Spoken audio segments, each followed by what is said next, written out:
방향에 대한 명확성이 굉장히 두드러졌다. 엄청난 변화죠. 규제가 지원으로 바뀌었습니다. 꼭 하겠다.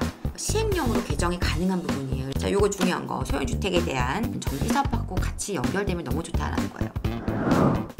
안녕하세요. 사다리경제 유선영입니다. 네, 오늘 드디어 정부가 이 부동산 대책을 적극적으로 발표를 했습니다. 제가 어제 라이브 시간에 오늘 국토부의 업무 보고가 있을 거라서 내용이 나오면 여러분들께 바로 알려드리겠다라고 말씀을 드렸는데, 오늘 이제 내용은 굉장히 중요하고요.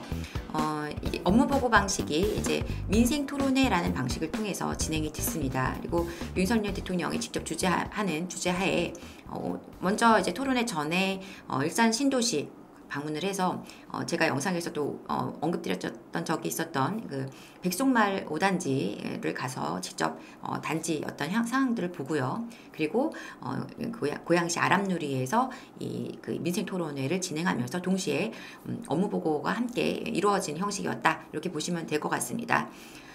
이제 오늘은 굉장히 내용이요, 좀 파격적이었다라고 저는 생각을 합니다. 다른 어떤 정책적인 내용에서도 그렇지만, 윤석열 대통령의 어떤 제시하는 어떤 통과 어조, 방향에 대한 명확성이 굉장히 두드러졌다. 이렇게 말씀을 드리고 싶습니다. 그래서 오늘 내용을 좀 여러분들이 어떤 부분을 좀 주목해서 봐야 될지, 그리고 실제적으로 빠르게 시장에 영향을 미칠 수 있는 어떤 그 정책은 무엇이며, 그리고 어떻게 전략을 짜야 될지까지도 한번 간결하게 빠르게 살펴보도록 하겠습니다. 자, 이번에 나왔던 그 민생 토론회 주제가 국민이 바라는 주택이었습니다. 그래서 이제 오늘 부동산 대책으로 해서 제가 이렇게 영상을 준비를 해봤고요. 항상 이제 이렇게 정책 발표되면 제목을 좀 잘 보실 필요가 있겠죠. 그래서 그 민생 토론회 제목으로 30년 된 아파트 안전진단 없이 도심 공급, 재건축을 해서 도심 공급을 확대하겠다. 이게 토론회 제목이었고요. 그리고 국토부에서 이제 업무 보고 형식으로 발표된 내용, 그 자료는 주택 공급 확대와 건설 경기 보완 방안입니다. 딱 보셔도 재건축, 그래서 어떤 공급을 재건축이나 재개발을 통해서 공급을 하겠다는 거구나. 그리고 건설 경기를 또 약간 올려주겠다라는 거고, 보완해주겠다라는 거구나. PF 문제라든가 이런 것들을 보완해주겠다라는 거구나. 이렇게 판단하실 수 있을 것 같아요. 오늘 이제 그 토론회 현장에 이제 한전수 총리도 있었고, 윤석열 대통령을 비롯해서 국토부 장관인 박상호 장관도 함께 하면서 당연히 업무 보고니까요 했는데요. 이분들의 코멘트가 되게 중요하죠.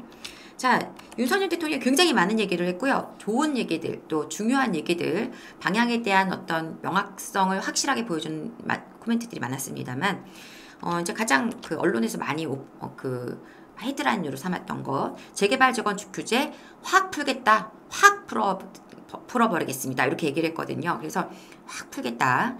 거기다가 이제 다주택자들에 대한 중과세 이거 철폐하겠다라고 얘기합니다. 이거는 이제 제가 여기 적지는 않았기 때문에 철폐하겠다. 그래서 이 어떤 정부의 방향, 이제 정비 사업에 대한 확실한 어떤 그 규제를 풀어주는 것에 대한 방향 확실하게 제시를 했고, 그다음에 중과세, 다주택자들을 확실하게 조금 이제 편하게 부동산을 보유하고 가져갈 수 있는 환경들 만들어주겠다라는 거예요. 굉장히 강력한 발언들이었다고 봅니다. 자, 그리고 박상호 장관, 제가 이번 얘기 여러분께 드리면서 행정관료지만 굉장히 시장주의자라는 말씀을 드렸고, 그래서 규제에 대한 완화 쪽으로 방향을 많이 갈 것 같다라는 얘기를 드렸었는데, 이렇게 얘기를 하셨어요. 오늘 규제, 재건축 재개발이 규제의 대상이 아니라 앞으로 지원의 대상이다. 엄청난 변화죠. 규제가 지원으로 바뀌었습니다. 못하게 막았던 것을 이제는 어떻게 해요? 잘 하도록 옆에서 열심히 이렇게 땔감도 잘 올라갈 수 있도록, 활활 탈 수 있도록 불 넣어주고 기름 넣어주겠다라는 겁니다. 그래서 그렇게 잘 갈 수 있도록 하겠다. 그렇게 전환하겠다. 확실한 어떤 방향성을 역시 제시하고 있다. 말씀드리겠습니다. 자, 그래서 심플하게 한번 정리를 해보면은요. 자, 어떤 분들 그런 얘기 하실 거예요. 총선용이다 라고 할 수 있습니다. 물론 총선을 겨냥한 부분도 분명히 있겠죠. 하지만 어쨌든 간에 지금 이 정책을 끌고 가는 데 있어서의 정책에 대한 방향성이 아주 명확해졌다. 우리가 그것을 방향성을 제시했고 우리는 그걸 확인했다. 부동산 정책에 대한 어떤 확실한 방향이 잡혔다라는 건 굉장히 긍정적이라고 말씀드릴 수 있을 것 같아요. 이게 단순히 총선용으로만 볼 문제는 아니고요. 지금 부동산 경기가 여러 가지 상황이 좋지 않다라는 점을 굉장히 심각하게 받아들이고 있고, 거기에 더해서 PF 문제라든가 이런 것들까지 겹쳐 있다 보니까 확실한 방향성을 제시했다. 자, 그리고 정비사업에 대한 확실한 훈풍을 좀 기대할 수 있을 것이라고 판단합니다. 그래서 뭐 정비사업에 대한 규제를 확 풀겠다고 했는데 이게 바로 될 수 있는 문제는 아닙니다만은, 어쨌든 간에 이렇게 방향을 명확하게 제시한다면 어떤 방식으로든 그쪽 분위기는 좋아질 수밖에 없죠. 그리고 거기에 더해서 일기 신도시 중요합니다. 왜 일기 신도시 일산 가서 그거 했겠습니까? 의미하는 바가 있는 거죠. 그래서 일기 신도시 재건축, 여기는 법도 이미 이제 통과가 됐고, 그래서 앞으로 이제 시행만 남아 있기 때문에요. 확실한 기대감으로 어떤 분위기가 바뀌어질 수 있을 거라고 판단이 되고요. 자, B아파트 시장 드디어 숨통이 좀 트일 수 있는 상황이 됐습니다. 박상호 장관이 B아파트에 대한 얘기를 계속 해왔었기 때문에 저는 충분히 요 내용이 나올 거라고 판단하고 있었는데, 역시나 B아파트에 대한 좋은 완화책이 나왔습니다. 그리고 지방 미분양 시장, 여기도 역시 제가 미분양 시장에 대한 어떤 전략들이 좀 나올 것 같다 말씀드렸던 것 같은데 역시 나왔습니다. 그래서 이 내용들을 어떤 내용인지 구체적인 내용을 살펴보도록 할게요. 자, 일단 재건축 재개발입니다. 이제 가장 많이 언론에서 재건축 재개발 규제 풀겠다라는 것과 더불어서 안전진단 없이 재건축 가능, 요 내용이 헤드라인으로 많이 나왔는데요. 30년만 지난다면 안전진단 없이도 재건축을 철수할 수 있도록 하겠다는 겁니다. 그래서 지금 이제 재건축 패스트 트랙이라고 보시면 되겠는데, 이 패스트 트랙 도입을 했는데 어떻게 되느냐. 현재는 이 안전진단을 먼저 받고, 그래서 통과가 되면 정비구역을 지정받고 계획을 수립해서 추진이 조합, 그다음에 조합 설립 인가까지 이렇게 나가게 되어 있는 거죠. 자, 근데 지금 이제 어떻게 하느냐. 얘는 이쪽으로, 얘는 이쪽으로 다 들어옵니다. 이 아래로. 그래서 요 과정이 요 하나로 들어가게 되는 거예요. 확 줄어든 거죠. 확 줄었죠. 그래서 굉장히 단축해서 최대 3년 정도를 단축할 수 있는 어떤 패스트트랙 절차를 만들겠다라는 것이고요. 안전진단은 사업 시행 인가 전까지만 통과가 되면 됩니다. 그리고 추진위는 30년이 넘어가면 바로 구성을 할 수가 있고, 조합 신청은 정비구역 지정 전에도 할 수가 있고요. 조합 설립은 정비구역 지정과 병행해서 할 수 있다라는 거예요. 그래서 이렇게 정비구역 지정과 동시에 안전진단, 그 다음에 추진위, 조합 신청, 조합 설립까지 한꺼번에 싹 빠르게 갈 수 있도록 하는 요걸 하겠다라는 것입니다.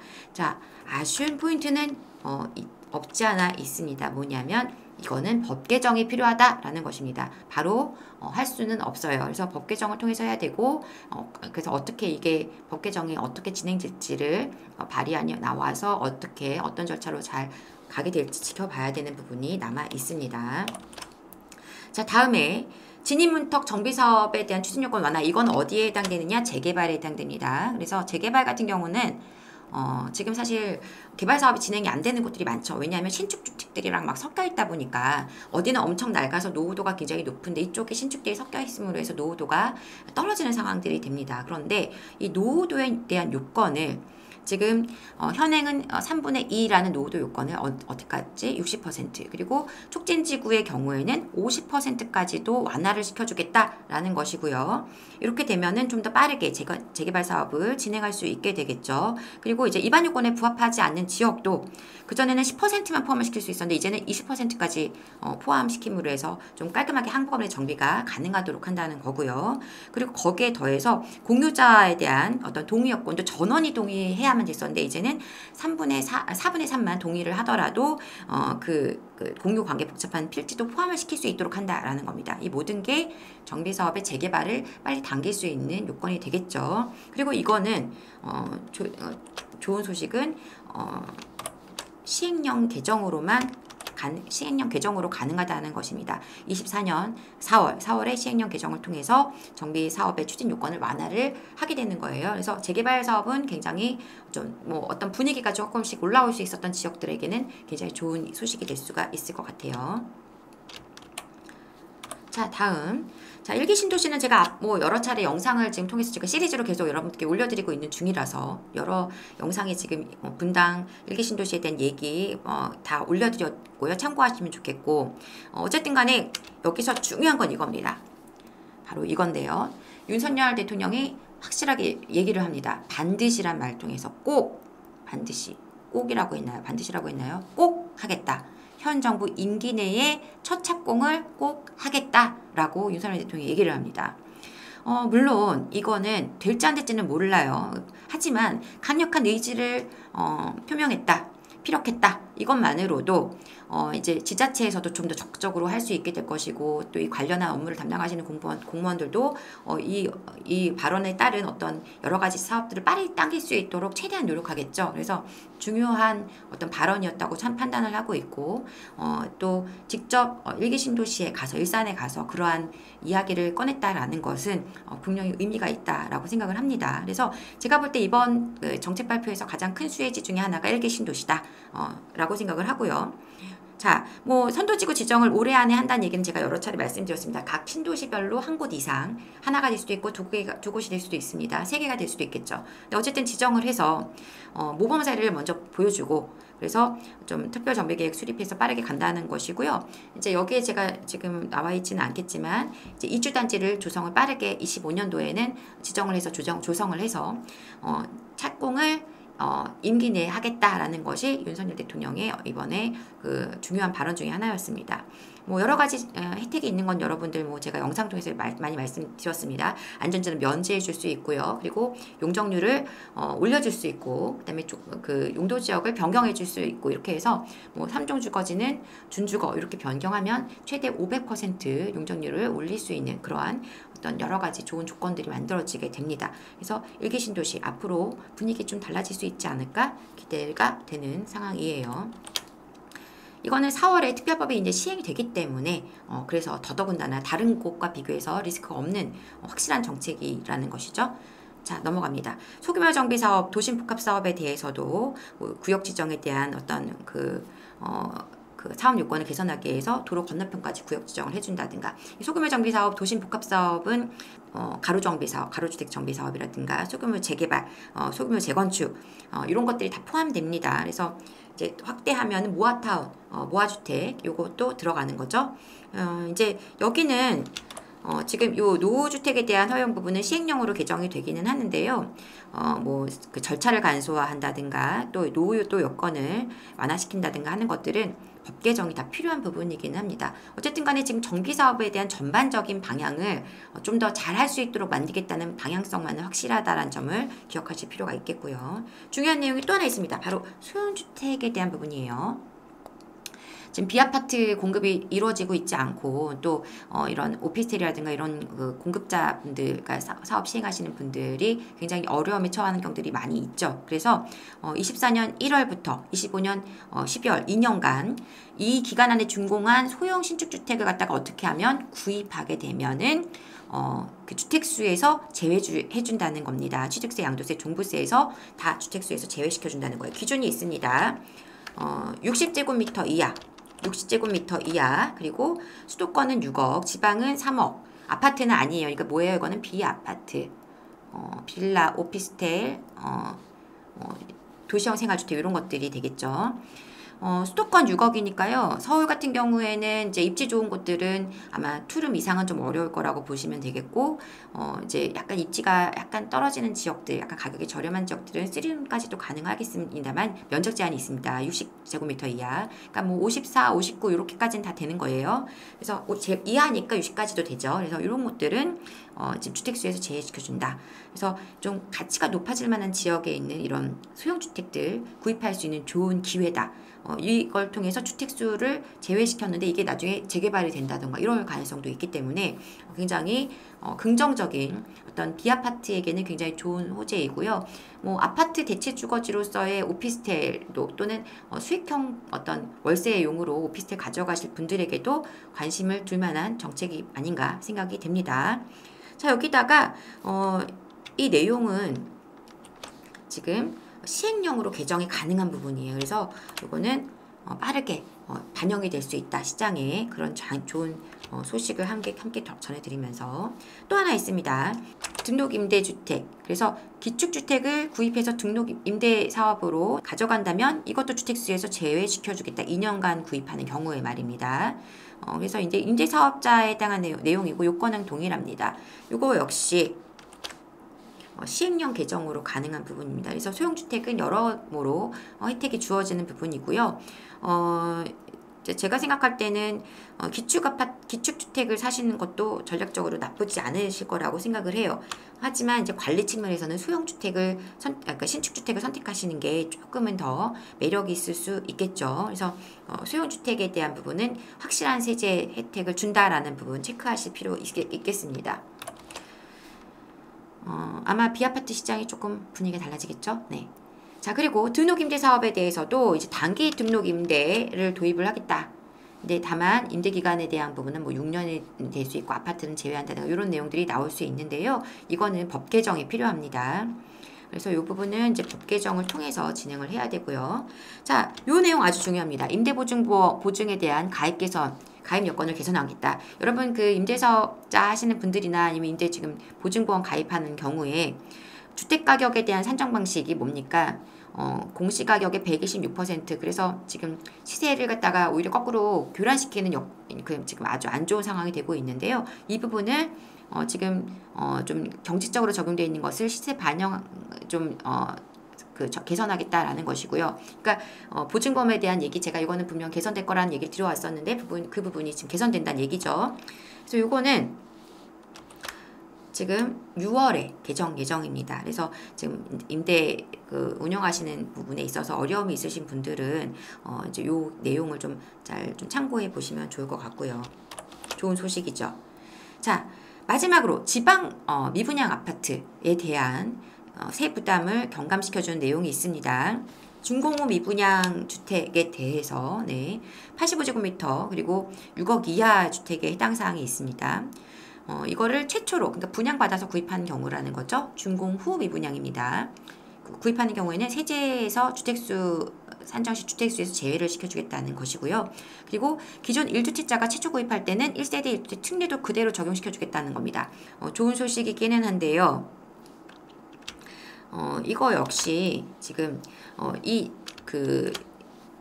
다주택자가 최초로 주택을 구입해서 분양받아서 가져갈 경우 주택수 제외되는 거는 시행령 개정으로 가능하지만 밑에 기존 1주택자가 구입했을 때 1세대 1주택 특례 적용받는 거는 법 개정에 필요한 부분입니다. 그래서 요거는 단서가 있어요. 법 개정 후 1년 이내에 미분양을 최초 구입하는 경우에 적용하겠다. 이렇게 되어 있습니다. 그래서 기존 1주택자 분들은 요 내용은 좀 체크하실 필요가 있습니다.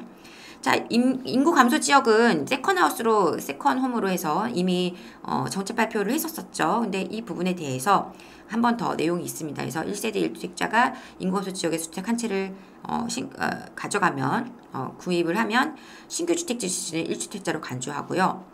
그리고 1세대 1주택 특례를 그대로 적용시켜주겠다라는 거예요. 기존 1주택자에 해당 사항이 있는 부분이고요. 이거 역시 지방세는 그냥 시행령으로 개정이 되지만 그 외의 것은 법 개정이 돼야 되는 부분입니다. 자, 이렇게 해서 전체적인 내용을 쭉 대략적으로 훑었고 중요한 내용들부터 좀 위주로 짚었습니다.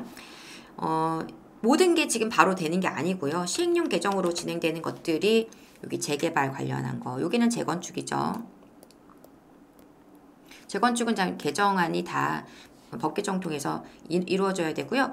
재개발 같은 경우 노후도 요 요건 완화는 시행령으로 개정이 가능한 부분이기 때문에 차이가 있습니다. 자, 그리고 아까 얘기 드렸던 소규모 정비 사업, 도심 복합 사업 같은 경우에는 이제 정비 사업 요건 개선하는 부분, 노후도라든가 이런 것들은 시행령으로 개정이 가능한 부분이고요.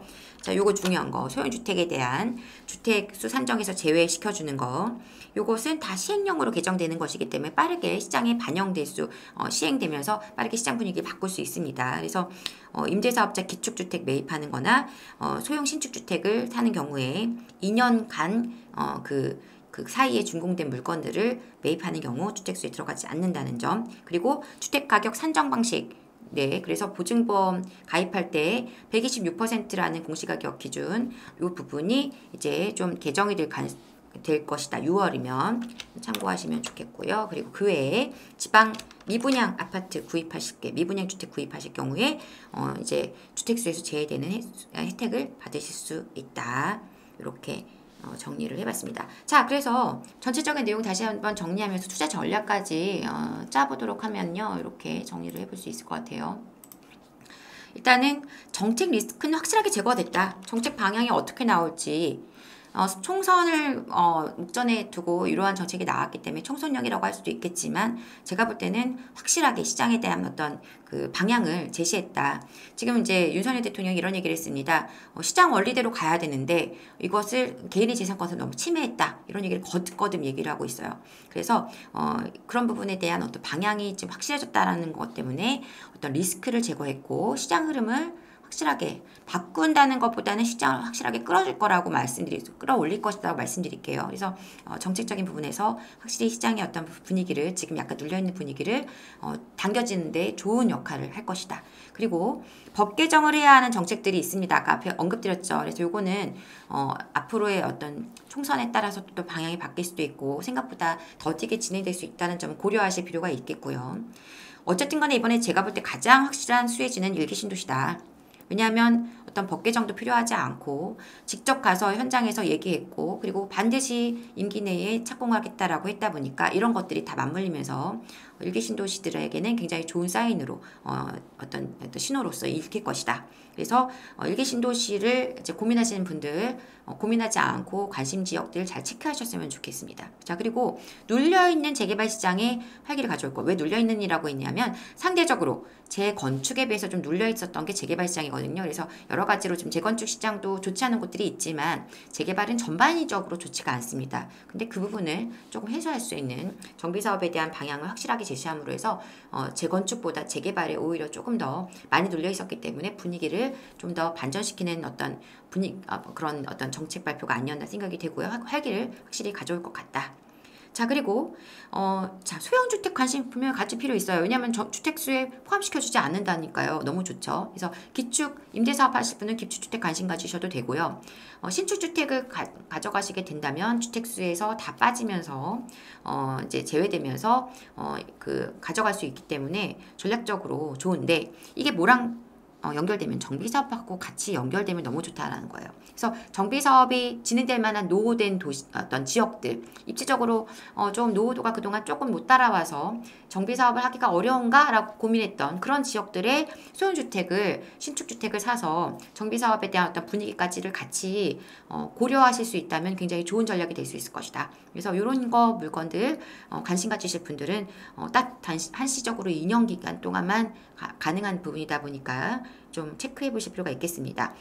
지방 미분양 아파트 괜찮은 전략, 수요를 촉진시키는 좋은 정책을 내주었긴 하지만 그래도 선별적으로 접근하자. 지방 도시는 여러분 인구가 자꾸 빠져나간 도시는 접근하시면 안 돼요. 그리고 인구가 빠져나갔었다가 또 다시 들어올 곳, 일자리가 늘어나는 곳, 앞으로 어떤 여러 가지 정비 사업들을 통해서 사람들이 모일둘 수 있는 환경으로 만들어지는 곳, 바뀌어지는 곳, 이런 것들은 관심을 가지실 필요가 있는데요. 그냥 미분양이니까 내가 이 지역 좀 잘 아니까 이렇게 접근하시면 안 됩니다. 그래서 좀 선별적인 접근이 필요하다.